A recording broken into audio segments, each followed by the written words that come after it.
Well, hello, ladies and gentlemen, welcome. I'm recording this on May 23rd, 2020, exactly 2 years ago since I had my skull cut open, things being removed from the inside. And I kind of noticed that I haven't really posted an update video in a very, very long time. And I also noticed that the videos I put on YouTube were pretty positive. However, I did post several things on Twitter, telling more stories about what's going on in my life, but I never really did anything for YouTube. Also, not very active on YouTube, so I mean, I can't really blame myself for that. But I did want to talk about literally anything in this video. I've done these type of videos before, like the couple days after surgery and such. So I want to do another video like that. It's going to be single segments, so bear with me. But yes.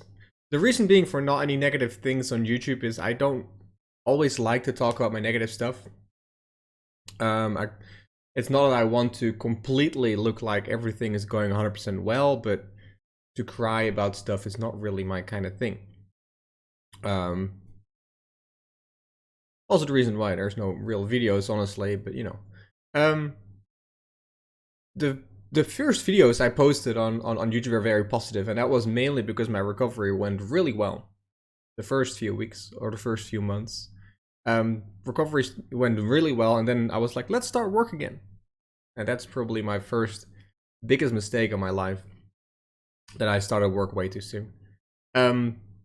Working in a school is very tiring for people that don't know. I work as a biology teacher on a high school with 1,600 kids. It's very heavy on the brain. A lot of things around you that you have to process. Things that I had a lot of issues with were simple things like having a conversation with someone when there is sound around me. That was very difficult. So you can imagine teaching, trying to convey information, think about what you're saying, and then having kids talk through you. It's still very, very tiring if that happens. The brain just doesn't want to do multiple things at once, and it's very difficult in filtering out what has to be heard or what has to be said. It's very difficult. Now I must also mention, which is a bit of a weird thing to say, but I also really think that my first few weeks after recovery went extremely well because I had a girl in my life who was kind of helping me through. She did leave me not too long after, which was not good for my mental health. But what I noticed big time was, like, over the entire 2 years, it's, I would want to say 50% mental health, how good recovery is going. If I go through months or weeks where there's not a lot of good things happening, recovery just doesn't happen. And when things are going well, recovery is going a lot better. So yeah, if you're going through shit and you have to recover from things, just try to work on your mental health. I think that's very important.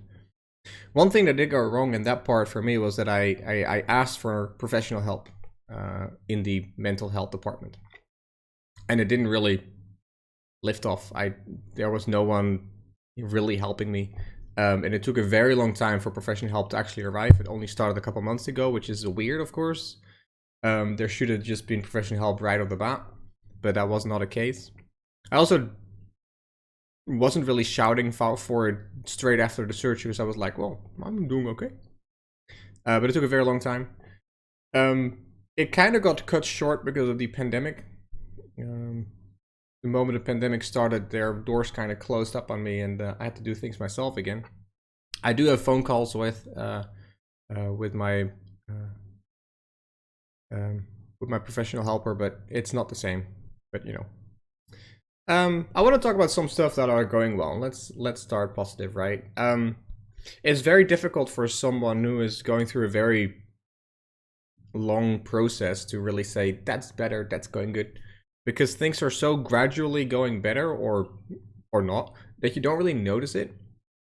I mainly notice it when I'm talking to people like my sister or whatever who know me pretty well, and then they can say, "Yo, you are doing a lot better than 2 months ago, dude." Which is always really good to know. But yeah, things that are going a lot better is mainly not getting too tired from doing stuff, but also mainly the recovery. I didn't really talk much about what issues I currently have because I want to do my positive first. But I do have more energy, which is great. Probably like a year ago, I had like 3 or 4 hours of energy a day, and I wouldn't really do much else, which is not a lot. If we compare it to way before surgery, I was like, working 8 hours a day and then turning up a live stream for another 6 hours and then sleeping for 6 hours. And, I never really cared if I was tired, and I just went on. Well, that's, that's out of the question. Other things that are going well is that I think work is going well.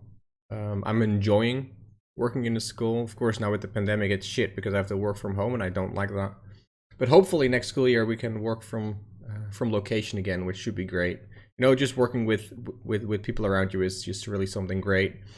For people that don't know, I did live stream full time for a while, and I kind of got sick of it by not really leaving my house.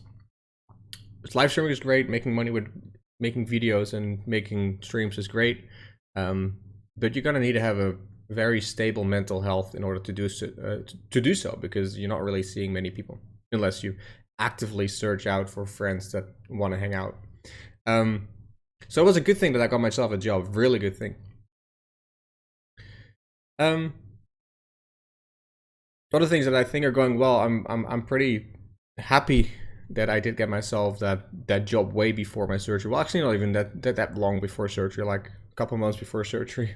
It was literally like, yo, here's your contract. Thank you. Okay, I'm gonna go off now for surgery. That was kind of shitty thing to do for the place where I work, but you can't really help it. I was very happy to have that job. Imagine if I didn't have that job when I got ill. Where would I have gotten the money?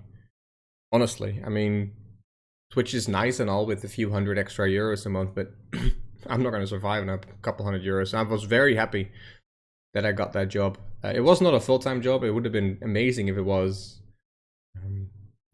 but it was just a small job, but it paid the bills, so that's great. I really do hope I can work more, because it wouldn't hurt my wallet if I could work more. Currently, I work 40% of a job, which is, it's something I can do, which is nice. But working more would be very nice, mainly for the money, honestly, mainly for the money. Let's talk about some things that are bothering me. The condition that I'm currently struggling with, as I've been told, is neurofatigue. Basically, long story short, your brain, of course, has a lot of connections, and it works very efficiently to think about stuff and do stuff. With them cutting into my brain, they destroyed several of those connections, and now my brain has to overthink or overdo work just to do the simplest tasks. So whenever I am using my brain, I get tired really fast because the brain is just using way too much of its capacity. And that's basically what's making me really tired. And restoring energy is also a lot more difficult. I drain faster and I don't recharge up fast at all. So that's kind of thing that's bothering me while I'm trying to work, when I'm trying to play video games.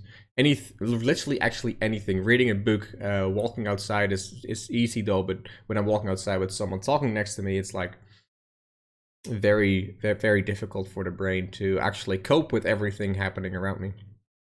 What I said earlier about filtering things out is getting a lot better. It used to be really bad.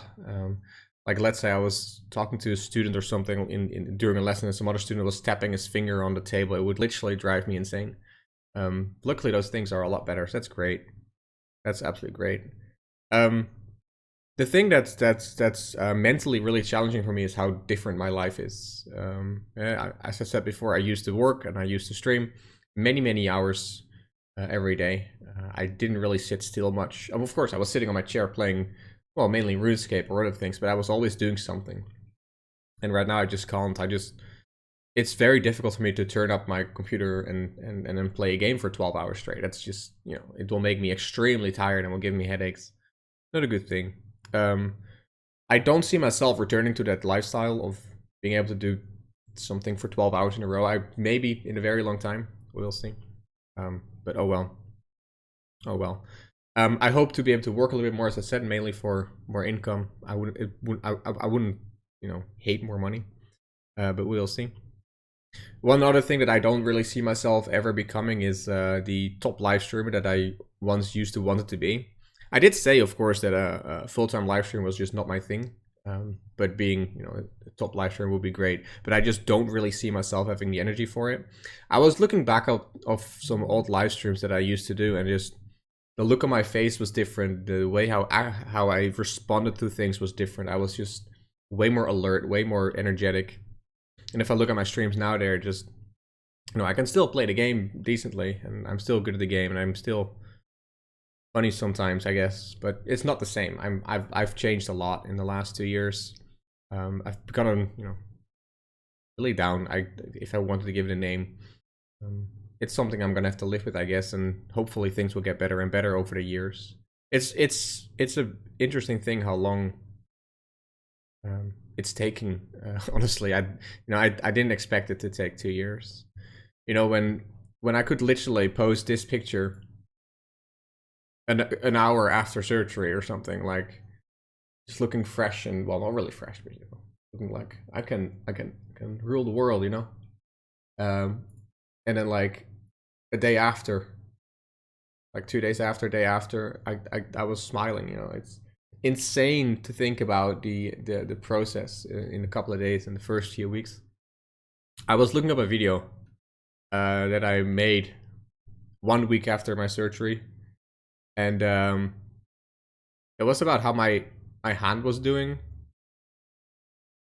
around that time. Basically, my coordination of my left arm was completely fucked up.